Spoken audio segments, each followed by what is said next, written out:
Bonjour tout le monde, mon nom est Fabrice Ville et bienvenue à l'épisode 13 de Sac Passé. Sac Passé pour moi, naturellement, il y a la pandémie qui continue à générer un certain niveau de stress dans ma vie. Bien entendu, au moment où on enregistre aujourd'hui, on est le 4 mars. Tout récemment, il y a eu une guerre qui a débuté en Ukraine. La plupart d'entre vous qui nous regardez ou nous écoutez est au courant. Je ne m'étalerai pas très longtemps sur ce que ça peut générer comme préoccupation, cette guerre-là, au même titre que d'autres guerres qui se déroulent par ailleurs dans le monde, mais c'est ça, cette particularité-là d'avoir euh, un potentiel de conséquences assez sévères sur l'avenir de l'humanité si on évalue ou on considère les pires des scénarios. Ce qui est présent pour moi depuis les derniers jours, c'est d'avoir constaté que malheureusement, les personnes qui ne sont pas d'ascendance soit européenne ou chrétienne euh, se voient un peu déshumanisées, en fait, dans le contexte de cette guerre-là, soit via les étudiants africains, arabes, indiens qui tentent de sortir de l'Ukraine et traverser la frontière et qui se font barrer l'accès et qui sont victimes de comportements racistes directs, ou encore par le traitement médiatique qui est réservé à ces personnes-là, ou encore le traitement favorable qu'on réserve aux personnes ukrainiennes en nommant la couleur de leurs yeux, en nommant le fait que ces personnes-là sont des personnes civilisées, des personnes qui ressemblent en fait aux gens qui partagent ces messages-là dans les médias, contrairement à d'autres personnes qui essentiellement en fait ne sont pas d'ascendance européenne. Donc, cette question-là m'interpelle, entre autres parce que ça me fait réaliser à quel point on a une construction euh, déséquilibrée de qui est un réfugié, de qui est un migrant, de qui mérite d'avoir sa place sur un territoire, qui mérite un accès équitable aux ressources, et ça me préoccupe. Il se trouve que la personne qu'on a aujourd'hui, Manal Drissi, a aussi commenté sur ce sujet-là. Donc, certainement, on va s'en parler, elle et moi, dans le contexte de notre conversation. Et également, parce que l'épisode devrait normalement être diffusé dans le cadre de la Journée internationale des droits des femmes, on va aussi parler de thématiques liées à cette journée-là. Je dois vous mentionner que Manal est une personne que j'admire énormément. J'ai un billet très favorable aux opinions qu'elle a de manière générale. C'est une personne qui me fascine, donc j'ai bien hâte dans notre conversation. Donc, sans plus tarder, Manal Drissi.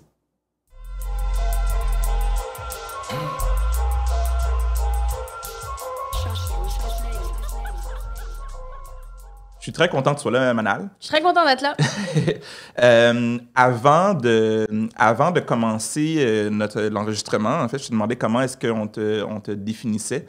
Puis je me demandais s'il y Ouais. avait autrice, scénariste, humoriste. Puis ce que tu viens de me mentionner, en fait, c'est que tu aimes te définir comme une ironiste. Ouais. Puis j'étais comme super excité parce que, puis ça c'est un peu geek de ma part d'être excité de même, parce qu'il existe des théories qui réfèrent à des types de personnalités, disons, entre autres en termes de leadership. Puis dans un des frameworks, une des méthodologies que j'ai longtemps étudiées, il y a un type de personnalité qui est la personne qui est l'ironiste. Pour vrai? Puis l'ironiste, c'est la personne qui a la capacité de voir un ensemble d'enjeux de société et d'enjeux, en fait, dans le monde, et qui a non seulement le talent, le leadership et le courage de nommer les choses comme elles le sont. Et généralement, les personnes qui sont définies comme des ironistes sont très éclairantes et en même temps sont très éjectées des différents systèmes conventionnels parce que les différents systèmes conventionnels ont de la misère à dealer avec la vérité que ces gens-là partagent. Donc, quand tu as dit que tu te vois comme une ironiste, pour moi, ça a beaucoup matché la définition que j'ai de ce qu'est un ironiste, une personne qui a un énorme leadership, qui nomme les choses comme elles le sont et qui parfois reçoivent les backlash de ce que ça peut représenter. Je me sens très nue en ce moment. Là, on a commencé comme ça, puis là, tu as juste fait comme la description de A à Z de ma personne. Je me sens validée d'un côté. D'un autre côté, j'avais aucune idée que ce framework, que cette théorie existait.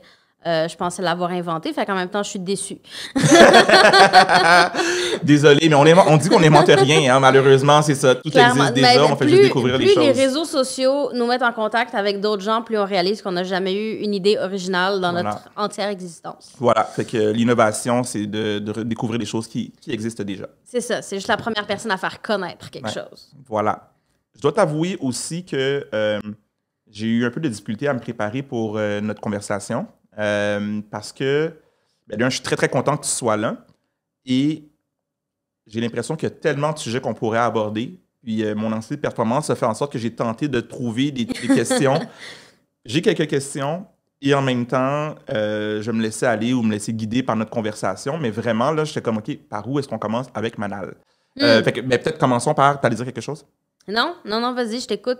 Je suis curieuse de savoir où est-ce qu'on commence, où est-ce qu'on s'en va avec ça. Commençons avec Sac Passé. Sac Passé. Écoute, là, on est dans une guerre, paraît-il. Je t'avoue que ça a occupé beaucoup de mon espace mental dans la dernière semaine. Il y a eu la première vague où j'étais dans la surinformation, pluguée sur l'actualité. Je me réveillais en pleine nuit et là, j'ouvrais l'application pour savoir est-ce qu'il y a quelque chose qui a été publié. Et là, Instagram ou l'application de nouvelles. OK, oui, je suis boomer comme ça, écoute. Mais aussi sur TikTok. Et là, c'est complètement... Et là, je suis dans une espèce de truc de... C'est absurde de suivre une guerre sur TikTok. Ouais. Puis, je veux dire, il y a eu un petit peu de ça quand il y avait des pics, mettons, de violence en Palestine. Il y avait des créateurs de contenu qui exposaient des choses et je les suis, donc je voyais ça. Mais là, c'est comme vraiment un autre niveau parce que ça bénéficie d'énormément plus d'attention. Donc, de voir ça se déployer devant nos yeux. Puis, je veux dire, tu le vois, là, les choses apparaissent sur TikTok, le lendemain sur Instagram, le surlendemain sur Facebook et 3 jours après dans les nouvelles. Ouais, exact. C'est un peu gênant. Mais c'est ça a pris beaucoup de mon temps et de mon anxiété dans la dernière semaine. Puis là, j'essaye de prendre une saine distance. C'est-à-dire rester informé, mais pas laisser ça être overwhelming puis être trop présent. On va revenir un peu à la guerre tantôt. J'ose imaginer qu'on va peut-être parler également des médias par rapport à ce que tu as mentionné. Ouais. Moi, je ne suis pas sur TikTok. En fait, j'ai un compte TikTok, mais je vois les Reels TikTok sur Instagram. Donc, je suis dans la deuxième vague des personnes qui suivent, qui voient l'actualité qui se déroule peut-être pas tout à fait en Écoute, je te juge un peu, mais c'est pas... mais je vais y arriver un jour. Breaker. Je vais y arriver un jour. Je vais revenir, on va peut-être revenir également au niveau de la guerre, les médias, mais tu l'as mentionné un peu, la question de, j'interprète ça comme étant un peu du prendre soin de soi. Mm-hmm. Je pense au fait que tu es la personne qui a initié le concept Balance ton doux, Oui. qui, à l'époque, sur Facebook, tu l'as fait, je crois, aussi un peu sur Instagram. Tout simplement, tu disais aux gens, balance ton doux. Il y a des gens qui nous connaissent, qui écoutent, qui nous regardent, qui ne savent pas c'est quoi. Peux-tu expliquer c'est quoi et pourquoi tu as fait ça? Ben déjà, l'utilisation du mot doux comme un nom commun ou comme, tu sais, balancer un doux. Le doux, ça venait de Véronique Grenier, qui est une autrice que j'aime beaucoup. Puis ensuite, je faisais des potlucks de doux. Ah, c'était ça. Ben oui, ça, ben donc oui. ça a commencé avec les potlucks de doux. Est-ce que je me trompe que tu disais aussi balance ton doux parce qu'il me semble que je retiens ça. C'est arrivé après. OK. Donc, ça a commencé avec le potluck de doux où j'invitais les gens, tu sais, comme dans un potluck où chacun apporte quelque chose, mais j'invitais chaque personne à apporter un peu de douceur et de positivité, de quelque chose. C'était très général. Est-ce que tu as lu une nouvelle qui t'a fait plaisir dernièrement? Est-ce qu'il s'est passé quelque chose dans ta vie? Qu'est-ce qui t'a apporté des émotions positives dans la dernière journée ou dans la dernière semaine? Puis après ça, c'est devenu Balance ton doux. Et c'est très rapidement devenu l'affaire dont on parle le plus. Je passe beaucoup d'heures à travailler des chroniques qui on me parle de ce que je fais sur Facebook. Mais je comprends ça. C'est que je pense que surtout quand la pandémie a commencé, puis que là, l'atmosphère sur les réseaux sociaux est très vite devenue anxiogène, mais aussi beaucoup de confrontations, beaucoup de difficultés à communiquer sainement, etc. Mais ça offrait un moment et un espace pour se concentrer sur le positif. Et c'est fou à quel point de lire des choses douces qui se passent dans la vie de parfaits inconnus peut avoir un effet positif sur toi. Puis je pense que c'est ça qui revenait. Il y a des gens qui disaient, ben moi, j'en ai pas de doux cette semaine, mais juste de lire celui de 300 personnes que je ne connais point, Ouais. qui partagent des photos de leur chat, puis qui disent j'ai eu tel accomplissement cette semaine, j'ai fait ça, puis ça m'a fait du bien, j'ai partagé un moment spécial avec mes proches. Ça a démontré à quel point on avait besoin de cette connexion humaine-là. Tout à fait. Tout à fait. Puis, ça me fait penser au fait que malgré ce qu'on peut dire du numérique, il peut y avoir un certain niveau de connexion qui n'est peut-être pas tout à fait la même qu'une connexion en présentiel, comme on dit le fameux mot présentiel. Qui Ce mot-là, moratoire sur le mot présentiel, on avait déjà un mot pour ça, ça s'appelait en personne. Ah, tu vois, en personne. Là, pourquoi on a adopté présentiel comme si c'était révolutionnaire? Au contraire, absentiel a commencé tu vois, au début de la pandémie. Je connaissais pas absentiel. Ben, je pense pas que ça existe. Comme tu le dis. puis comme on disait tantôt, c'est quoi? On n'innove pas, on n'invente rien. Fait que, on va dire en personne. Mais oui, le numérique permet, puis même que tu le fais de différentes manières, parce que là, maintenant aussi, sans avoir un label, ce que tu dis, c'est dépose quelque chose. Puis en fait, moi, je trouve ça absolument fascinant, tout ce que les gens te partagent dans les stories. Puis des fois, c'est des trucs qui sont très intimes aussi. Là. Oui, puis moi, j'ai toujours défendu le fait qu'il y avait un côté positif et rassembleur et humain dans les réseaux sociaux parce que c'est facile de dire oui, mais ça divise, mais c'est pas des réelles connexions. C'est parce qu'on est vraiment beaucoup de gens à avoir de la difficulté à connecter avec d'autres humains en personne. Donc, d'avoir ce canal-là pour connecter avec des gens et former des relations qui peuvent ou pas se traduire ensuite dans ce qu'on appelle le réel, mais que j'aime pas tant parce que les réseaux sociaux aussi, c'est réel. C'est réel. Quand quelque chose te blesse sur les réseaux sociaux, tu es blessé pour vrai. Quand ça te fait rire, tu ris pour vrai. Si c'est des réelles émotions, c'est réel. Ouais. Donc, moi, j'ai toujours vu le côté positif de ça. C'est pour ça que j'ai persisté à y rester aussi longtemps. Puis tu as nommé le fait que, je pense que ce que tu as dit, c'est qu'on est plusieurs à avoir la difficulté à connecter dans le réel. Est-ce que tu t'inclus là-dedans? Je suis curieux de savoir. Parce que peut-être oui, je m'inclus là-dedans, 100%. Je sais pas, j'ai une personnalité d'extraverti, mais je fais de l'anxiété sociale. C'est vraiment difficile pour moi de sortir voir des gens, encore plus depuis 2 ans, parce que là, on le fait tellement pas que c'est comme un muscle. Hein? C'est comme on l'a pas travaillé, puis là, c'est bizarre et inconfortable. Mais oui, j'ai jamais été quelqu'un qui a énormément d'amis, un gros entourage, qui sort beaucoup.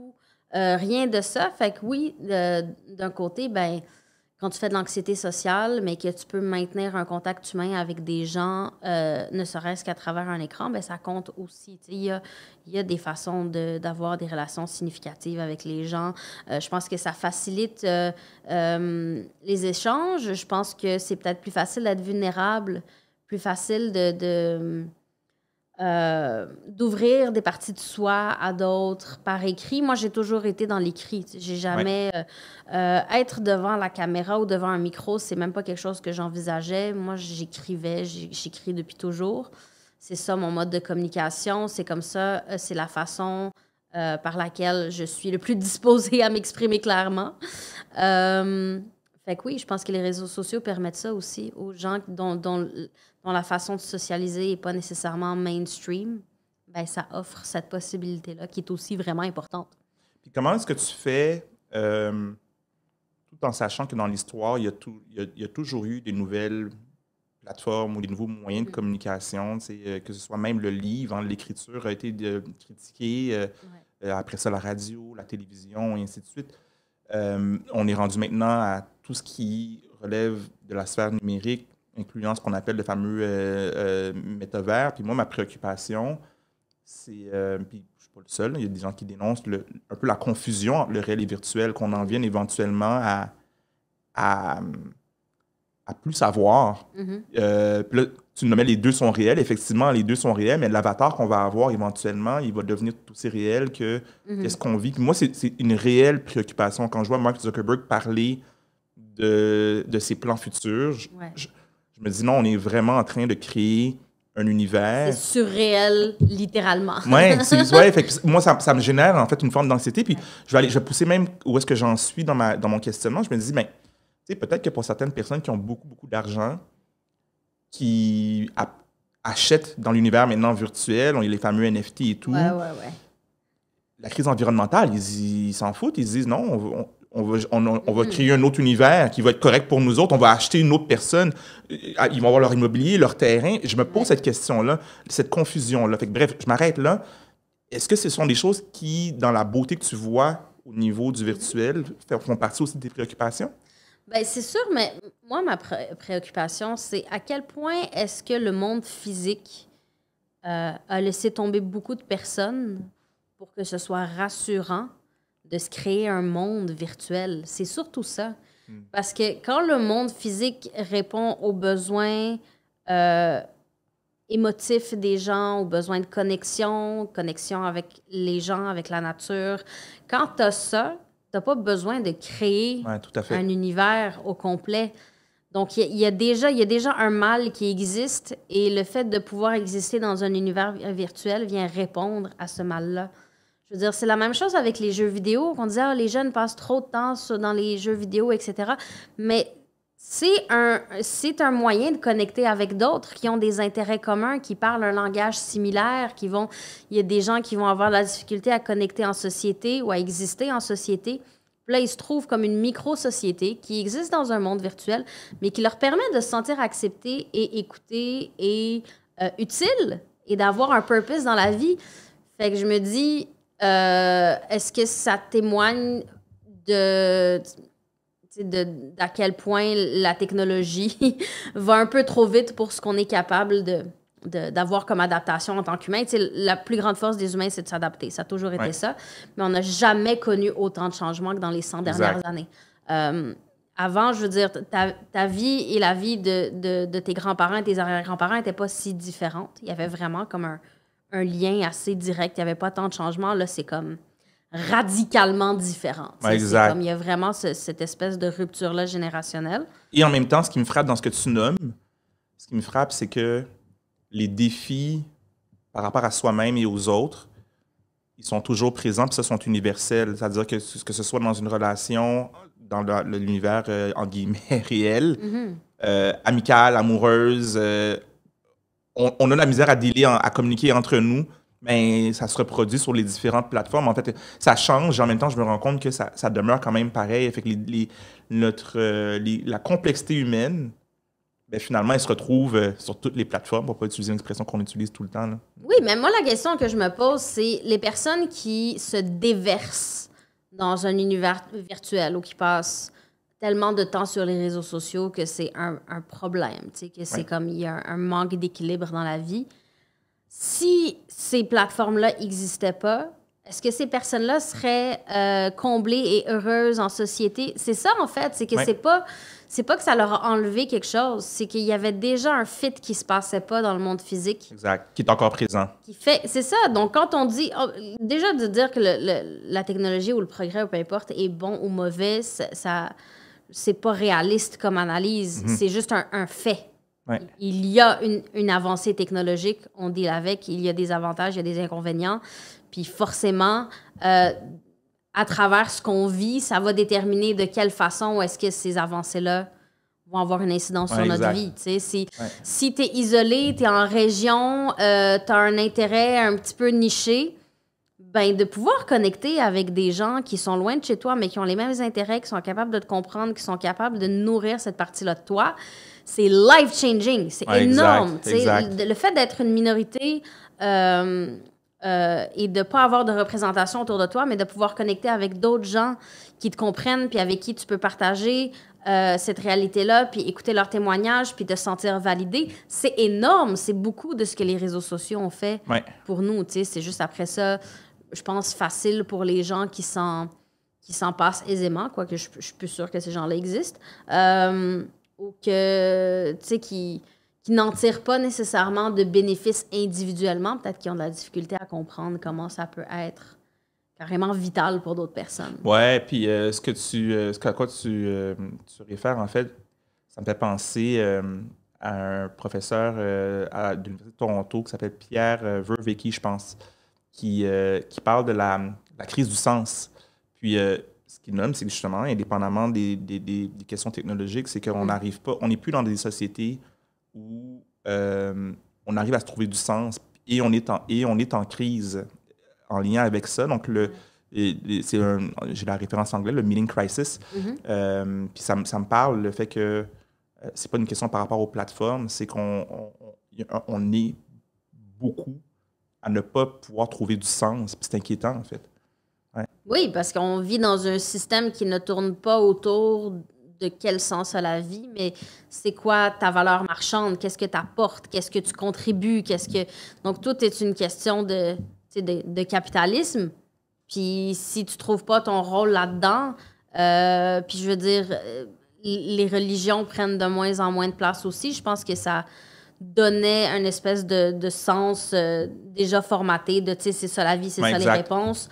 Là, on est nombreux à avoir outrepassé ça ou même... même la religion ne répond plus à certains questionnements, tu sais, qui sont plus collés à la modernité, etc. Fait que oui, on est définitivement en crise de sens, ne serait-ce que par rapport à la mort. On n'a aucune idée, en fait, comment dealer avec la mort dans une société qui a une espèce de culte de la jeunesse et qui refuse la vieillesse, qui refuse la mort, mais on n'a pas le choix de dealer avec. Alors qu'avant, tu sais, il y a à peine 2-3 générations, ben, la mort, c'était juste quelque chose de... Il y avait une réponse. De banal. Ouais, c'est ça. Mais au-delà de la réponse, je veux dire, tu connaissais plein de gens qui avaient perdu 2 de leurs 5 enfants, que, tu sais, il y avait juste une espèce d'omniprésence de la mort qui faisait que tu n'avais pas le choix d'y être confronté. C'est une bonne question, hein? J'ai l'impression que ça va dans pour moi, ça va dans 2 directions. C'est la question de la réponse. C'est le fait d'avoir justement une réponse préformatée par rapport à où est-ce que la vie s'en va. Fait que là, je m'en vais au paradis si je meurs, puis si je suis mauvais, je m'en vais en enfer. Puis, les religions parlent beaucoup de ces références-là, plusieurs des grandes religions. Puis là, tu rajoutes l'aspect de dire, mais non, la vie durait moins longtemps, puis la mort était plus présente, la maladie était plus présente. Donc, il y avait vraiment ce contact-là avec le phénomène de ne plus exister physiquement sur Terre qui était plus récurrent, en fait. Ben, être en état de survie, ça te rend quand même assez reconnaissant d'être en vie. T'sais. Mais à un moment donné, quand tu es confortable dans la vie, c'est peut-être ça notre plus grand problème, c'est qu'on est très confortable. Je veux dire, on est bien, on est en sécurité, on répond à nos besoins, puis à partir de ce moment-là, ben, t'as comme vraiment beaucoup de temps pour te demander à quoi je fucking sers, man? Oui, c'est Maslow et d'autres psychologues qui réfèrent justement à ces besoins-là. Tu sais, à un coup que t'es en sécurité, tu manges, t'as un toit, tu t'accomplis professionnellement. What's next? Ouais, là, t'as le temps de te poser ces questions-là. Ouais. Et par rapport à Balance ton doux, je reviens, je veux t'en parler encore, mais parce que je suis juste curieux, c'est vraiment une question très, très de base, mais Potluck de Doux est devenu Balance ton doux. Y a-t-il une raison pour ça? Je veux juste savoir si ça a changé au hasard ou non. Parce que Balance ton doux, c'est plus une action. C'était comme un appel. Okay. Je pense que c'est juste plus facile comme ça. Ça s'est tranquillement transformé en ça. Je n'ai pas de souvenir exact de moment. Je pense que c'était juste naturellement plus ça expliquait mieux le concept. Je comprends. Et si aujourd'hui, je te propose de balancer ton doux, qu'est-ce que tu aurais à partager? Ah, tu choisis la journée en plus pour ça. Je suis tellement une boule de nerfs aujourd'hui. C'est quoi mon doux? Honnêtement, depuis 2 ans, mon doux, c'est de pouvoir regarder par la fenêtre et de voir la forêt. Ça comme... je suis une plante dans la vie, vraiment, réellement, je suis une plante. L'hiver, je trouve ça difficile, le manque de lumière et tout ça. Puis juste le fait d'être en contact rapproché avec la nature au quotidien a complètement changé ma vie. C'est un privilège énorme. Ce qu'il faut savoir, c'est que tu as fait le choix de déménager en nature en 2020. Donc, ça fait environ 2 ans maintenant. Oui, ça fait un an et demi. Ça fait 1 an et demi que j'ai quitté Montréal pour la campagne. Et je pense qu'une de mes grandes peurs en arrivant, c'était parce que l'humain s'habitue à tout. J'avais peur d'éventuellement le prendre pour acquis. J'avais peur que ça devienne juste C'est une autre affaire. Peu importe l'environnement dans lequel tu habites, tu finis par prendre pour acquis ce qu'il y a autour de toi. Là, j'étais comme, je veux pas m'habituer. Ouais, je veux que tous les far, so jours... good. Pour vrai, oui. Pour vrai. Chaque jour, je sors de chez moi, puis je regarde, puis je suis comme, oh mon Dieu. Ça fait vraiment une différence concrète sur ma santé mentale, sur juste ma relation à la nature, sur ma patience. C'est vraiment, vraiment frappant. C'est marquant. Ben écoute, ça ne m'étonne pas. Puis tu le sais, je suis dans un processus également de je sais, je bouger suis vers la nature. trendsetter. Voilà, exactement. Tu as établi un trend. Donc, ça ne m'étonne pas ce que tu nommes là. Un élément sur lequel je me questionne souvent, c'est réconcilier le self-care au plan individuel, et on pourrait même nommer collectif, avec, je l'appellerais comme une nécessité, ou pour moi, je l'approprie comme étant une nécessité de aussi répondre à la sévérité des enjeux qui nous affectent négativement collectivement. Puis je me demande, en fait, pour toi, quand est-ce que le regard sur prendre soin de soi devient une participation peut-être, ou en fait un évitement par rapport à ce qui se passe, qui est problématique dans une société comme la nôtre ou une planète comme la nôtre? Le self-care collectif, moi, j'appelle ça la bienveillance systémique. Nice. Je pense que c'est pour ça qu'on devrait militer, pour plus de bienveillance systémique. Je pense que s'il y avait plus de représentation dans les organes de pouvoir, ça serait plus difficile d'être malveillant systémiquement. Et oui, j'ai souvent cette réflexion-là par rapport au self-care, parce que oui, je comprends que dans la société, dans le rythme effréné dans lequel on vit, puis les attentes sont très élevées, puis je veux dire, même si les familles sont moins nombreuses, les attentes envers les parents sont décuplées. Ce qu'on est supposé fournir à un enfant en termes de bien-être émotionnel et de développement et de bonheur et de matériel et d'éducation et de scolarité. Tout ça est tellement énorme que je comprends ce mouvement-là de slow tout, puis self-care, puis t'arrêter, puis prendre conscience que ce rythme effréné-là qui est autour de toi, tu n'es pas obligé de toujours y souscrire. Que, tu sais, par exemple, quand on travaille, on n'a pas le choix, on suit ce rythme-là, mais que les moments où on est capable de décrocher, de le faire. Pour moi, au quotidien, c'était par exemple de réaliser que je passais beaucoup de temps à presser mon fils. Dépêche-toi, il faut qu'on y aille. Et des fois, je réalisais qu'on n'était même pas pressé d'aller quelque part. Je veux dire, même si on arrivait 1 heure plus tard, ça ne changeait virtuellement rien. Mais j'étais tellement dans ce rythme-là sans cesse de il faut se dépêcher, il faut y aller, il faut... Que là, à un moment donné, je me suis dit non, tu sais, je pourrais juste lui laisser le 25 minutes que ça y prend pour mettre ses bottes, même si c'est absurde. Je pourrais lui permettre ça. Ben oui. Mais ensuite, oui, c'est que au niveau de la société, ça change absolument rien. Que moi, ma petite personne individuelle, décide de prendre le temps puis de prendre soin de moi et tout ça, les problèmes sont systémiques.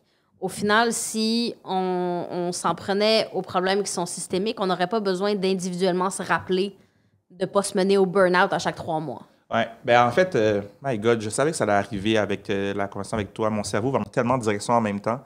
Mais je vais en choisir 2. Je vais en choisir 2. La première, c'est j'entends ce que tu nommes comme étant le self-care comme acte de résistance. Donc, tu sais, je pense à un auteur qui parlait de la plus grande forme de militantisme, c'était ce qu'il faisait avec sa fille. Donc, pour lui, il disait, ce que tu as un peu nommé là, c'est que cette bienveillance-là, elle est hautement importante de dire, ben non, l'enfant qui découvre la vie, son potentiel, c'est de lui permettre de vivre une vie qui est saine et non, je ne vais pas le presser pendant qu'il met ses bottes. Fait que ça évoque ça pour moi, puis ça évoque ça avec un niveau d'importance, au même titre que les deux, on en écrit des chroniques, on est en ce moment sur un podcast, puis il y a quelque chose, l'amour à donner à soi-même. Il y a un enfant qui a ça, qui me parle, sans évacuer le fait que, oui, il y a quand même ce que tu as appelé la bienveillance systémique, là, qui est beaucoup plus large que la vie d'un enfant, tu sais. Ouais. On va réfléchir à ça, on va philosopher là-dessus.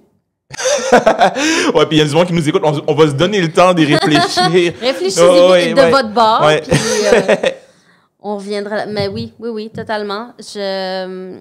Puis pour moi, ça se résume par Think Global, Act Local. Ouais, voilà. C'est vraiment ça. Exact. C'est qu'on n'a pas de prise sur les choses globales. On n'a pas de prise sur... C'est beaucoup plus grand que nous. J'arrive même pas à imaginer le niveau de pouvoir et d'influence que ça prend pour être capable de changer le cours de ce qui se passe dans le monde pendant la journée. Tu sais, de dire quelque chose le matin, Ouais. puis que ce qui se passe sur la planète le reste de la journée est guidé par ça. J'arrive même pas à fathom ce niveau de pouvoir. Ouais. Ben, en fait, moi, ce que j'ai comme impression, c'est que oui, il y a des... en termes de volume, il y a des personnes pour qui la parole va avoir une influence, la parole ou le geste va avoir une influence plus grande que d'autres, mais que c'est un construit qui peut être une fausse piste si on ignore le fait que chaque parole avec le voisin à côté a tout aussi une importance. En tout cas, moi, c'est ce que je trouve qui est important. Je reviens au fils, là. Comme cet enfant-là a une vie, il va rencontrer d'autres personnes. Ouais. Fait que si sa maman n'est pas auprès de l'enfant de manière caring, ça va affecter les milliers de personnes que cette personne-là va dealer avec. Donc, Poutine puis Biden ont un rôle à jouer, mais comme Tartampion aussi, tu sais. Oui, mais c'est qu'on est dans cette espèce de culte de la tribune et de la voix et de qui Ouais. porte et qui va réussir à influencer le plus grand nombre. Puis ça nous a insidieusement convaincus que les gens directement autour de nous, les gens qui n'ont aucune tribune, aucune portée, aucun écho, que ce qu'ils ont à dire est moins important. Que Exact. tes voisins, tes parents, ta famille, les gens proches de toi, ce qu'ils ont à dire est moins important que les gens dont la parole porte. Et il n'y a rien de plus faux. Ouais. Parce qu'au final, beaucoup de gens ont des choses importantes à dire qui ne vont jamais se rendre, Ouais. Mais elles vont se rendre à Dans quelque un part micro, quand même. Moi, c'est ça l'affaire. qui n'ont Elles pas vont de se- portée, alors que les gens qui ont un micro arrivent au bout de ce qu'ils ont à dire à un moment donné. Exact. Je veux dire, moi, je considère que tout ce que j'avais d'important à dire, je l'ai dit. Tu sais, puis c'est aussi pour ça que je suis comme moins là ces temps-ci, parce que je vois pas la pertinence d'occuper... ça, c'est un autre enjeu complètement, mais c'est ça, c'est que tu réalises que comme il y a tellement... Je pense que la chose la plus utile qu'on peut faire avec une tribune, c'est l'utiliser pour faire écho à des voix qui en ont pas.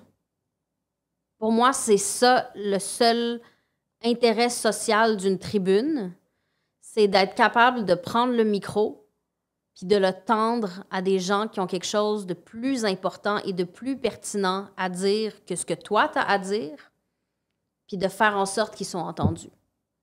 Puis je me pose la question par rapport à ce que tu viens de nommer là, parce que je suis en accord avec ce que tu nommes, et je me demande si ça se combine avec le regard qu'on peut poser sur qu'est-ce qu'on a aussi soi-même à dire. Et je pose la question parce que on ne s'est pas rencontrés 1 million de fois. Mhm. Par contre, de façon quasi systématique, puis je reconnais mon biais favorable envers tes opinions, mais de façon quasi systématique, quand tu t'exprimes, je fais, ben non, Manal, elle dit quelque chose qui, pour moi, a une valeur ajoutée. Sans nécessairement que tu passes le micro à quelqu'un d'autre, je trouve que ton micro a beaucoup de valeur et beaucoup de puissance. Fait que j'essaie de concilier cette opinion-là avec l'idée que la seule valeur puisse être celle de tendre le micro finalement aussi, tu sais. Je sais pas. Moi, j'ai jamais cherché à avoir une tribune, j'ai jamais cherché à avoir une voix qui porte. J'ai dit des choses qui ont eu de la portée, puis que j'étais la première surprise. Parce que moi, je faisais juste parler de ce que je connaissais, puis de ce que je vivais, de ce que j'observais. Puis, apparemment, que ces choses-là se disent peu. Et que ça résonne. Et je suis contente que ça le fasse. Je suis contente que ça résonne. Je pense que mon talent, c'est d'être capable d'exprimer de façon concise et des idées et d'être capable de vulgariser des choses, d'être capable peut-être d'avoir l'intérêt des gens dans la façon dont je m'exprime. Mais ensuite, tout le contenu derrière vient d'ailleurs, vient des gens qui nourrissent ces idées-là, viennent de... Je veux dire, On n'invente rien. Mais Ça c'est revient à la ça. même thématique. On C'est n'invente rien. exactement. Donc, pour moi, je suis comme une courroie de transmission Je comprends. de toutes les choses qui me nourrissent. C'est pour ça que je dis, au final, ça reste quand même ça. Ça reste qu'il y a des gens qui font foisonner mes valeurs et mes idées. Puis ensuite, moi, je les exprime d'une façon qui va rejoindre les gens, tant mieux. Oui. C'est ouais, tout à fait, je te suis bien. C'est comme une question d'interdépendance, finalement. C'est que c'est pas toi, comme individu, qui cherche du cloud. C'est toi, comme participante, à un ensemble d'échanges qui font en sorte qu'à un moment donné, tu vas exprimer quelque chose en reconnaissant que t'es pas la queen de l'opinion. C'est juste, tu partages quelque chose qui est le résultat d'un ensemble de choses que tu as lues, que tu as vues, qui t'ont influencé. Oui, c'est ça, Ouais. exactement. Fait que parler au jeu, à un moment donné, je veux dire, tu fais le tour de ce que tu as à dire au jeu qui peut être pertinent. Je peux pas croire que tu vas publier 3 chroniques par semaine, puis être sur 5 tribunes toutes les semaines, puis dire quelque chose, puis que ça va être intéressant et pertinent. Ouais. On sait qu'il y en a qui se répètent. Oui. Et je suis curieux de savoir, parce que tu as fait référence, moi, puis littéralement, là, je ne mâche pas mes mots, je suis fasciné par ce que je perçois comme étant une curiosité par rapport à un ensemble d'enjeux, puis une capacité de ta part d'en parler de manière accessible, de manière drôle aussi. Mm-hmm. Puis je me demande, ça te vient d'où? Tu sais, c'est comme j'ai le goût d'avoir accès à ton brain, puis de me dire d'où ça vient tout ça. Je me suis beaucoup réfugiée dans la lecture quand j'étais enfant. Je pense que c'était mon contact au monde. Beaucoup dans l'écriture aussi, ce qui fait que j'intégrais des idées, j'intégrais des émotions, puis après ça, j'avais besoin de les exprimer. Et ma façon de les exprimer, c'est à travers l'écriture. Fait que cette espèce de se nourrir dans les mots et ensuite produire des mots, c'était naturel pour moi depuis toujours. Ensuite, l'autodérision, l'humour, je pense que ça vient de mon père. Qui a toujours été très, très sarcastique et qui l'a regretté quand je suis devenue adolescente. Mais c'est ça, je pense que j'ai juste toujours baigné là-dedans. Tu sais, c'est fou parce que c'est bizarre de se voir dans le regard des autres. Parce que t'es ce que t'es tout le temps. Je veux dire, tu vis 24 heures sur 24 avec toi-même.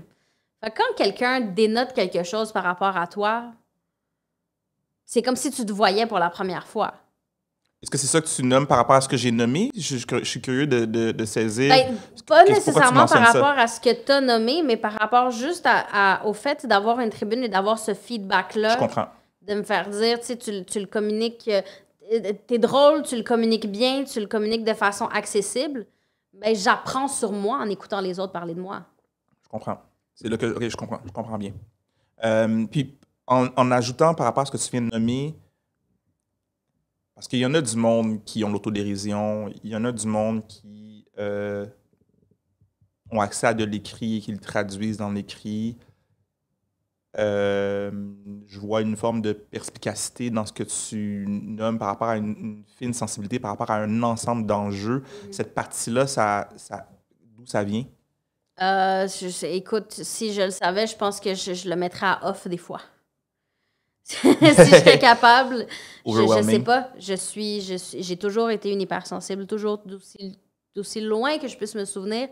J'ai toujours eu ce feedback-là des autres, que j'étais trop sensible, que les choses m'affectaient trop.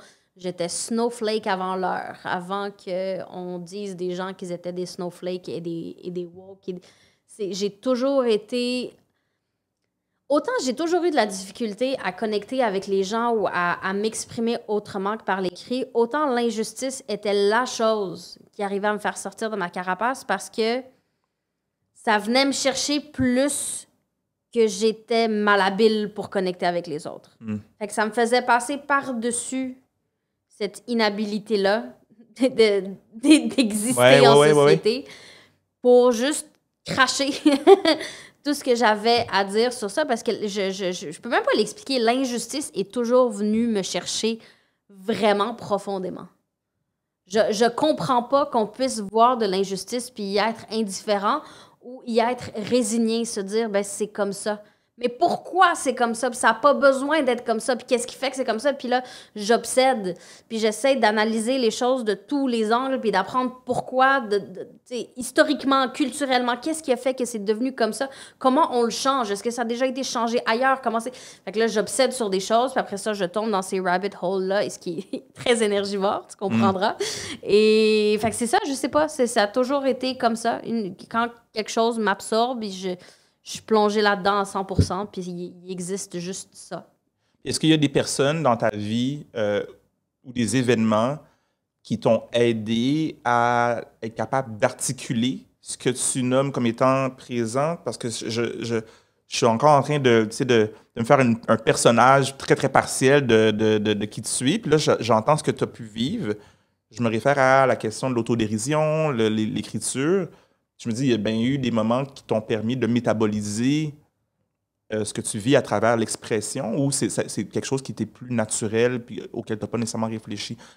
Puis je fais la référence, entre autres, au fait que je sais que dans ma vie, euh, j'ai eu des mentors qui m'ont aidé à articuler ma pensée par écrit. J'ai toujours été relativement à l'aise à écrire depuis que je suis tout jeune. Mais je me souviens des gens qui m'écrivaient, à l'époque où je pratiquais le droit, qui disaient, là, ce que tu viens de dire, tu dis pas ce que tu penses en ce moment dans ton texte. Je sais comme de quoi tu veux parler, puis ils changeaient mes phrases. Donc, je suis curieux de savoir, toi, dans ta vie, est-ce que tu as des points marquants de gens ou d'événements qui t'ont aidé à articuler tes propos, que ce soit à l'écrit ou autrement? Je me souviens que tu sais, mes profs me disaient que j'avais un talent pour l'écriture, que je pense que j'avais 8 ans la première fois qu'un prof me dit, toi, tu vas devenir avocate ou journaliste, qui étaient les deux choses que je rêvais de faire. J'aime pas assez l'école pour devenir avocate. Mais je pense que ça a toujours été là. Puis je pense que le fait d'être hypersensible fait que tu atteins ton plafond d'émotions très rapidement. Puis il faut que ça sorte quelque part parce que sinon, ça te ronge par en dedans. Tu peux pas garder ça par en dedans parce que c'est pas sain. Donc, il fallait un exutoire pour ça. Et puisque les mots j'étais naturellement attirée vers les mots, puis je pense que j'avais une facilité avec les mots, une facilité avec les langues, point. En général, j'avais une facilité à apprendre les langues. Je pense que ça a juste fait en sorte que naturellement, c'est devenu ça l'exutoire très rapidement. Tu sais, à 10 ans, c'est ça que je faisais, écrire pour...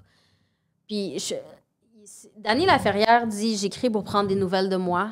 Et c'est une des plus belles choses que j'ai entendues parce que c'est exactement ça. C'est que des fois, tu sais même pas toi-même où t'en es. Puis là, tu l'écris et tu fais « Ah, c'est ça. » Ouais. C'est ça. Ouais. Puis quand j'écris, je sais pas comment... Ça fait des feux d'artifice dans mon cerveau quand j'arrive à placer les mots dans le bon ordre, puis que ça a la bonne sonorité, puis que la phrase que ça donne est satisfaisante. C'est comme... Ouais, ben je te file, là. C'est un rush. Ouais. C'est vraiment un rush. Fait que c'est au-delà de... Puis je compare ça un petit peu à la musique. J'ai aucun talent en musique, je ne joue pas d'instrument, mais j'imagine que c'est ça, quand tu arrives à mettre les notes dans une succession qui font une mélodie qui fait du sens, puis qui vient te chercher, puis qui exprime l'émotion qui t'habite, ben c'est ça, mais avec des mots. Oui, ben je te file à 100%. Même, je suis ému de l'entendre parce que je suis comme, tu viens de mettre des mots sur l'expérience qui me fait triper. Quand j'écris vraiment ça, écoute, quand j'écris, il y a c'est presque un acte méditatif. J'écris pour moi en premier. J'écris pour faire le point avec moi-même. C'est vraiment ça.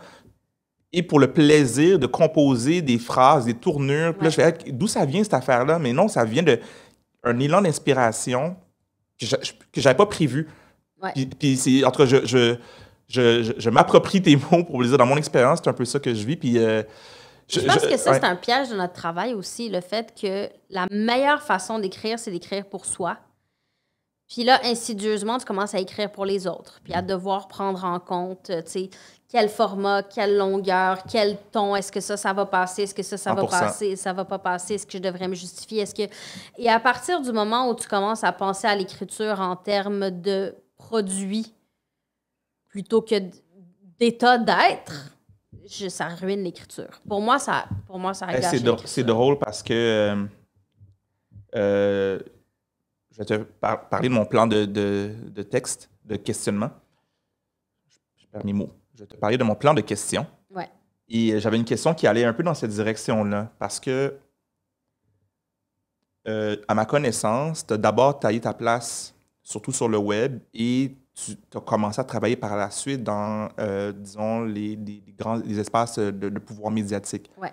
Et ma question que je te lis, puis là, je vais la reformuler en d'autres mots, mais je me posais la question, est-ce que c'est possible de travailler avec les grands pouvoirs médiatiques en gardant son intégrité?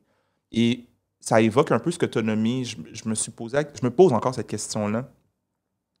Est-ce que c'est possible quand on est collaborateur d'un grand média, que ce soit écrit, radio ou télé, de maintenir l'essence qu'on a, qui est une essence et plus libre dans un univers comme par exemple le web? C'est une question que je me pose presque tous les jours. Honnêtement, je pense que non. Je pense qu'on peut avoir l'intention, puis qu'on peut vouloir rester, tu sais, vraiment intègre et collé sur ses valeurs et ses idées. Reste que notre vie entière, on apprend à voir une situation puis à l'analyser pour comprendre c'est quoi les attentes. La société au complet est construite pour qu'on analyse c'est quoi les attentes puis qu'on réponde à ces attentes-là. Que ce soit à l'école pour réussir tes examens, que ce soit dans le milieu du travail, tu as comme une liste de tâches liées à ton poste. Mais c'est la même chose. Même si ce qu'on te demande, c'est de t'exprimer, tu comprends qu'un média, ça a une mission, ça a une façon de faire, ça a un certain format, fait que nécessairement, tu vas pas te censurer, mais tu vas y réfléchir plus, tu sais, à ta formulation ou à ce que ça passerait. Puis juste ça suffit à changer la façon dont tu écris. Puis on m'a souvent demandé, tu sais, je publiais comme, mettons, de longs textes sur Facebook, mais pourquoi tu te pars pas un truc où les gens payent ou peu importe, ou pourquoi tu le gardes pas pour une chronique? C'est parce que pour moi, l'écriture, c'est d'abord une impulsion. Au moment où je le ressens ou au moment où je veux l'écrire, je l'écris. Pour moi, c'est pas un truc transactionnel. C'est pas, je vais pas écrire et me dire, ah oui, ça va aller bien dans tel média. Ouais, je suis pas entrepreneur comme ça. Ouais. L'écriture, pour moi, c'est trop émotif pour devenir un truc transactionnel que je vends à certains médias. Puis je veux dire, je juge pas les gens qui le font. Au contraire, probablement qu'ils ont une meilleure santé financière. Mais pour moi, c'est pas ça mon rapport à l'écriture. Puis mon rapport à l'écriture, même après plusieurs années de pige, n'a pas changé dans le sens que il se plie pas aux attentes, il se plie pas à la façon dont on veut que ça soit dit. Je m'en fous que ce soit à Radio-Canada, je vais sacrer. Si l'émotion qui était véhiculée dans cette phrase-là nécessitait un sacre pour vraiment exprimer ce que je ressens, je vais le mettre, le sacre. Puis je suis curieux de savoir, est-ce que tu fais une distinction entre le filtre qu'on se donne naturellement dans n'importe quel type de relation? Tu sais, on se parle en ce moment, puis il y a clairement une différence entre tout ce qui se passe dans ma tête puis qu'est-ce que je communique. Ouais. Puis c'est vrai à tout instant. Et un seuil où ça devient un peu comme une forme de censure qui dit, non, mais là, ce filtre-là, il devient déséquilibré. Parce que j'essaie de situer finalement où est-ce que ça devient un enjeu. Parce que même un texte sur Facebook ou Instagram, il est filtré pour pouvoir répondre en fait aux limites de ce que cette plateforme-là peut offrir ou encore répondre à ce que les gens vont pouvoir... le seul qui n'est pas filtré, c'est celui que tu écris pour toi-même et que tu ne montres jamais à personne. Ou que tu Et même écris là. pour toi-même en pensant jamais le montrer à personne. Moi, c'est ça. À partir du moment où ça existe puis que tu penses que quelqu'un va tomber dessus à un moment donné, je pense qu'il y a quand même un niveau de filtre. Puis même j'irais plus loin, même ce qu'on met pour soi-même est peut-être filtré. Parce que moi, il y a des choses que je n'ose pas me dévoiler à moi-même. Puis c'est vrai pour tout le monde. Tu sais. C'est vrai. C'est vrai, il y a des choses qu'on n'est pas prêt à se dévoiler à soi-même. Oui, c'est vraiment ça. Mais, tu sais, je pense qu'il y a aussi une question de public, dans le sens que, comme tu sais aussi quel média, quel type de public, tu as des commentaires que tu reçois après, tu sais, des passages dans un média ou dans une émission, dans une autre. Fait que tu sais aussi quel genre d'attente le public a. Puis, je veux dire, il n'y a personne qui aime ça, se faire envoyer chier ou critiquer méchamment. Fait qu'à un moment donné, ben, tu sais comment naviguer cet espace-là pour offrir quelque chose qui va être apprécié par le plus grand nombre puis qui va t'attirer le moins de problèmes. Et je pense que c'est exactement le moment où ça devient un problème parce que le moment où tu n'as plus peur de provoquer ou de... Puis je parle pas de provoquer pour provoquer. Je parle pas de provoquer parce que ça apporte du clic ou de l'attention, peu importe, mais des fois, il y a des choses qui doivent être dites qui provoquent. Puis à partir du moment où tu overthink ça, où c'est plus une impulsion, c'est plus une nécessité d'exprimer ou de véhiculer ou de communiquer, puis ça devient dans la réflexion, dans le c'est-tu le bon moment, puis c'est la bonne façon. Ben, c'est ça, là, t'es plus dans l'art. Là, t'es dans la méthode. Je me demande, pour faire le lien avec les projets professionnels qui t'occupent en ce moment, on t'a vu sur différentes plateformes. Il y avait un projet, je crois, de web-série qui était en développement également. Dans les dernières semaines de mémoire, tu partageais aussi que tu étais ouverte à occuper un emploi plus permanent. Et je me suis demandé où est-ce que tu t'orientes dans tes projets professionnels en date d'aujourd'hui. Ça ressemble à quoi, en fait, l'activité qui t'accomplirait ou qui te satisferait le plus? Je pense que justement, j'ai commencé à beaucoup trop overthink comment écrire, quoi écrire, pour qui l'écrire, puis ça tue la créativité. Je pense que le besoin de payer des factures aussi fait en sorte que le choix des projets va aussi en fonction de ça. Donc, les projets qui m'animent vraiment, mais qui ne rapportent pas une crise de scène, finissent au bas de la liste. Et quand j'arrive au bas de la liste, je suis trop épuisée créativement pour arriver à le faire.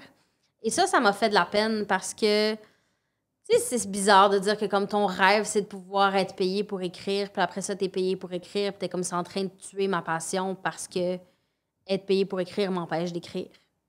Puis on a la même agente. Puis je lui ai dit à Stéphanie, je suis comme, c'est pas parce que je veux pas l'écrire le show d'humour.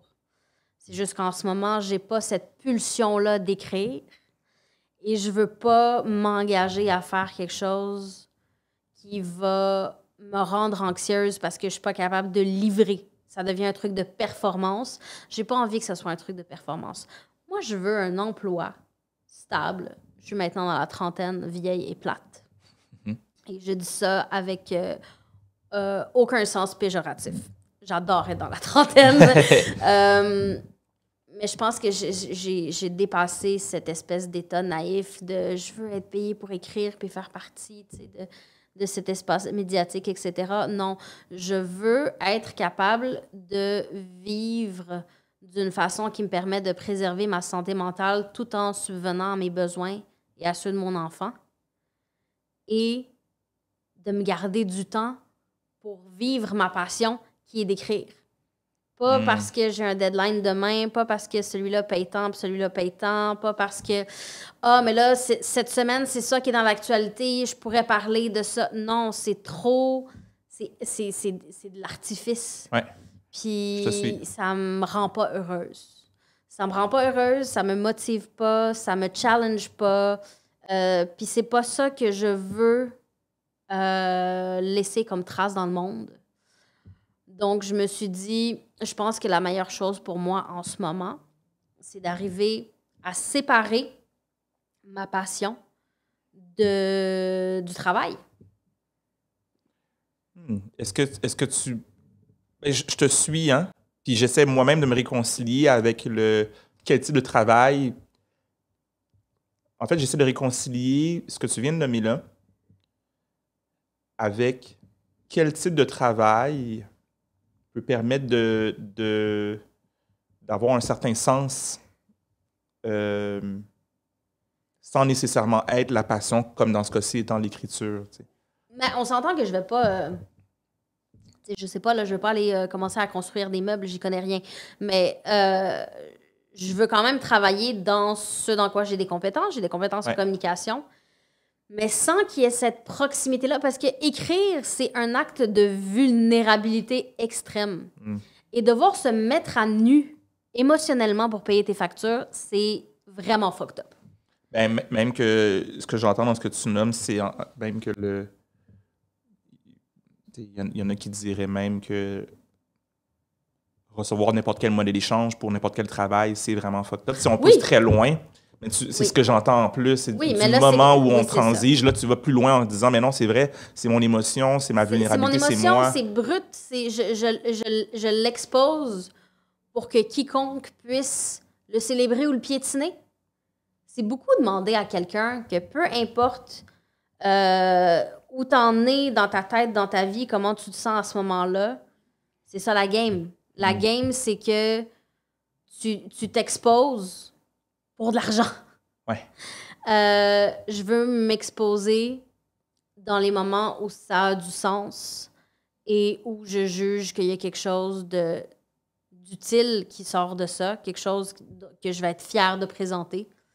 Et non pas parce que mardi à 14h, il est prévu que je me dévoile. Ouais, vraiment. Ouais, je te suis pleinement. Puis ça me mène à te demander, en lien avec la référence que tu as faite sur être prêt ou ne pas être prêt à dévoiler certaines choses, le fait de t'exposer quand tu le veux, ce que je notais, c'est que dans les derniers mois, sur Instagram principalement, tu as beaucoup partagé sur le corps. Puis je vais même prendre une citation qui me date de 2 jours, là, de citer. Oui. Ce que tu as écrit, c'est Can you believe I wasted 25 years hating myself? Now I'm 33 and just beginning to get over the anger I've been feeling towards everyone and everything that convinced me. The only thing I was entitled to was shame. Puis, j'ai été, moi... En fait, je dois parler de mon admiration que j'ai. Puis, je pense que, ouais, c'est de l'admiration au dévoilement. Je projette là-dedans une forme de courage. Et je me suis posé la question, justement, qu'est-ce qui fait en sorte que tu as cette impulsion-là de te dévoiler en image, mais aussi en texte, en partageant des choses qui sont très vulnérables? Il y a le concept de body positivity en ce moment. Puis il y a celui de body neutrality. OK. Body positivity qui est celui de se célébrer, de dire j'existe, j'aime mon corps, je m'aime dans mon corps tel qu'il est en ce moment. Puis le body neutrality qui dit j'ai un corps. J'ai un corps, je l'habite. Ouais. Pour le meilleur et pour le pire, c'est le seul que j'ai. Je connaissais pas le concept de body neutrality. Fait que merci de... Ben, ça me fait plaisir. Puis en fait, l'objectif, c'est ça, c'est d'arriver à vraiment intégrer le fait que c'est pas... On s'en fout que ton corps soit beau ou pas beau. T'as un corps, c'est celui que t'as. C'est le seul que tu vas avoir dans cette vie-ci. Sauf que comme n'importe quelle oppression, comme n'importe quelle chose que tu vis où on te dit cette partie-là de toi fait que tu vaux moins, je comprends le besoin de se célébrer avant d'être neutre.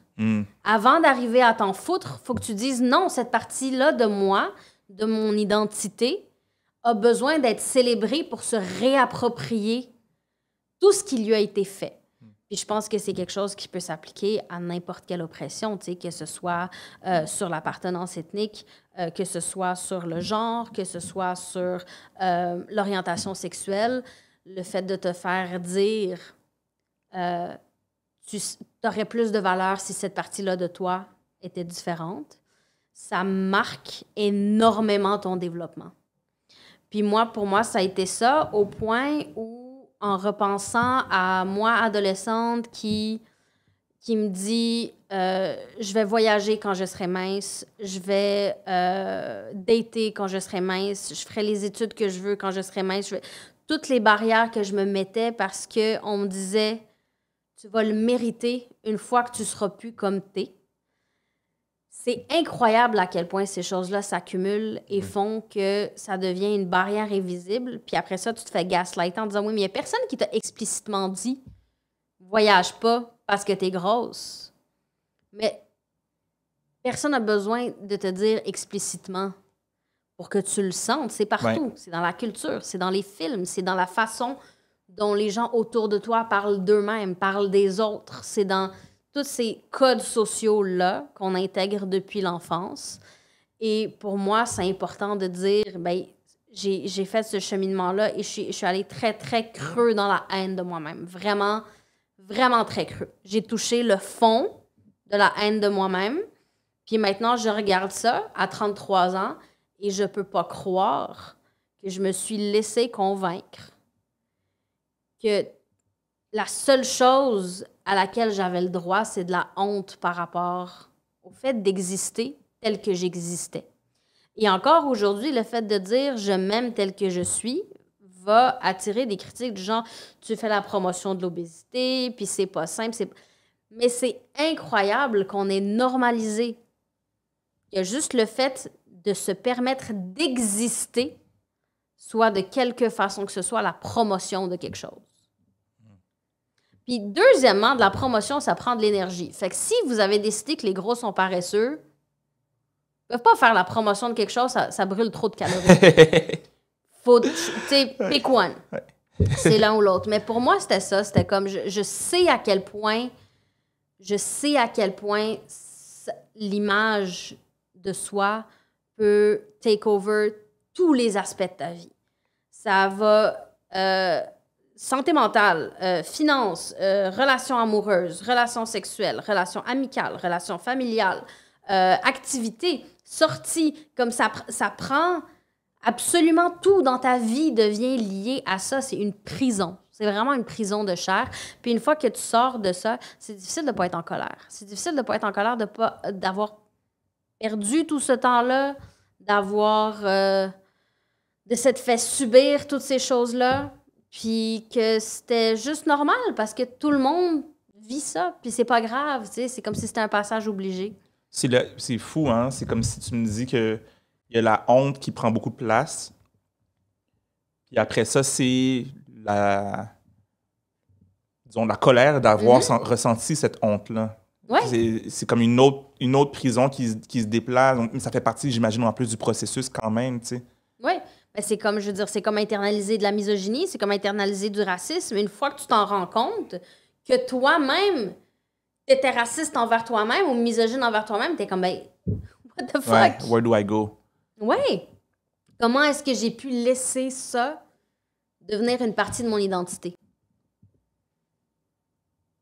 Et je peux présumer que il n'y a jamais de point, oméga, il n'y a jamais de point final, c'est que c'est toujours à revisiter cet amour-là pour soi. Je pose la question, en fait, je soumets cette réflexion-là autant par rapport aux aspects liés à la grossophobie, mais pour tous les aspects. Moi, je me surprends souvent à retourner un amour pour moi du fait d'être une personne noire et de dire, mais non, mais je suis pas laid parce que je suis une personne noire. Parce que le petit garçon, Fabrice, avait l'impression qu'il était laid. Et je me disais que j'étais laid. Et j'ai découvert que c'est parce que finalement, non, la société m'a reflété ça. Mais c'est pas complètement parti, cet élément-là. Il faut que j'y retourne, de m'aimer comme je suis dans le corps que j'ai. T'sais. Oui, parce que ce qu'on t'a projeté toute ta vie comme étant ce qui était beau, ce qui était acceptable, ce qui était valorisé, ça te ressemble pas. Exact. Toute ta vie, on t'a dit que ce qui était bien ne te ressemblait pas.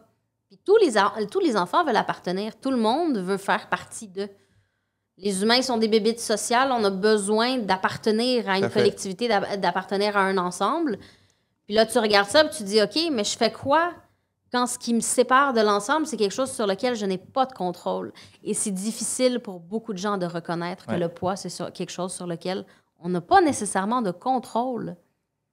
Big time. Parce que c'est une industrie de 70 milliards de dollars par année qui veut que tu sois convaincu que tu as le contrôle là-dessus puis que si tu fais les bonnes choses, tu vas obtenir les résultats. Et même si statistiquement c'est faux et que si c'était vrai, ça fait longtemps que ça aurait fonctionné pour beaucoup de gens.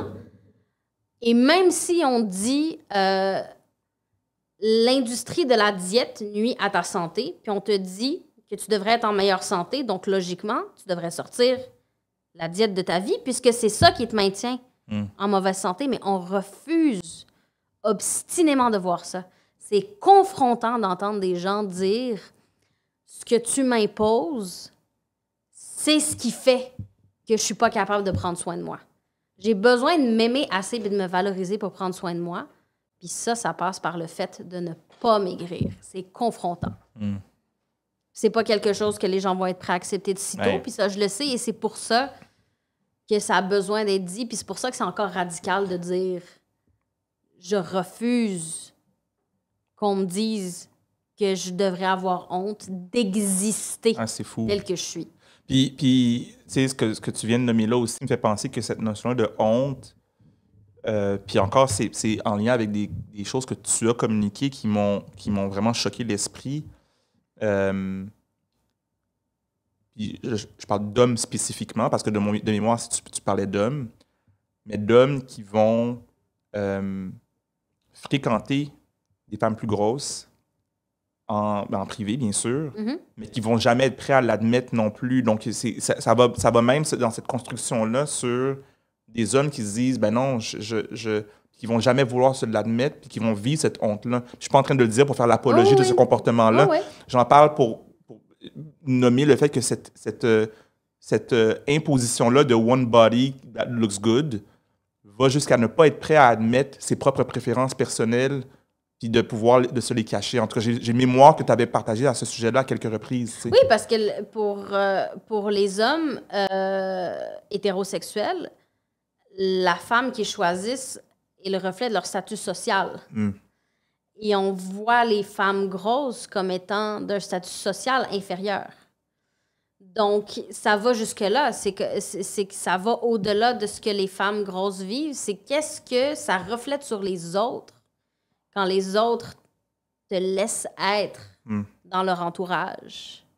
Ce qui est qui est complètement absurde, mais c'est ça, c'est qu'en fait, c'est soit que tu es démonisé, soit tu es fétichisé, puis il n'y a pas d'entre-deux.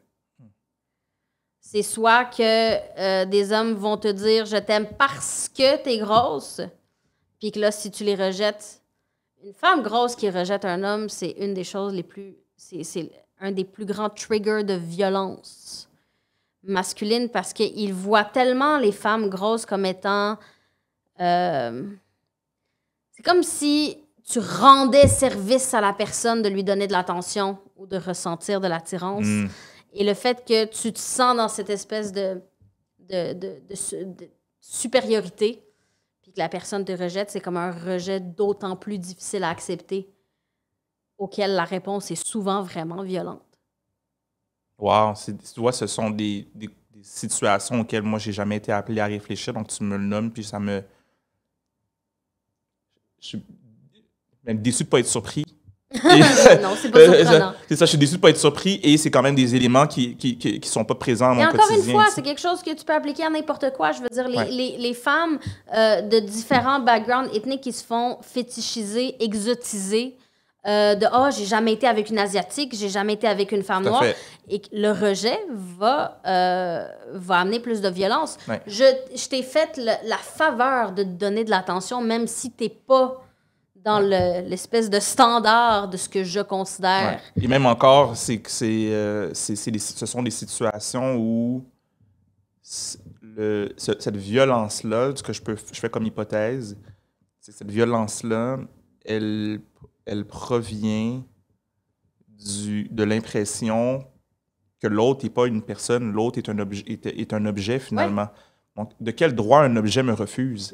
C'est vraiment cet élément-là qui disait, mais non, je ne peux pas me permettre cet élément-là. Je n'ai pas devant moi un humain. Qu'est-ce que ça dit sur moi que ce qu'on ne valorise pas comme société me refuse? Me refuse. Ouais. Où ça me place, moi, sur l'échelle sociale, quand la personne que je considère inférieure à moi et à qui je rendais service me dit non, c'est parce que je suis trop bonne pour toi. Ouais.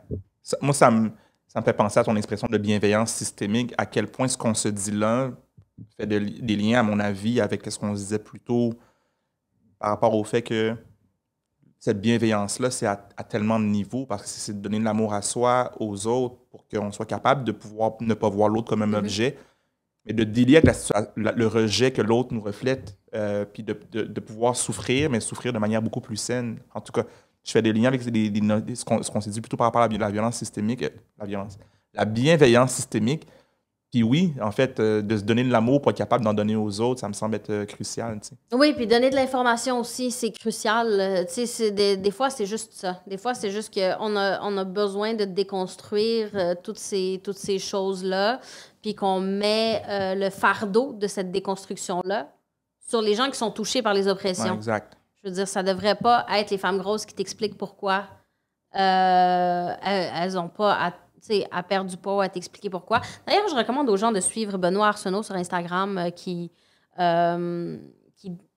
unpack toute cette question-là des études sur le poids et qu'est-ce que ça dit, et c'est quoi les conclusions et quel effet ça a sur nous comme société et sur la construction de ces standards-là.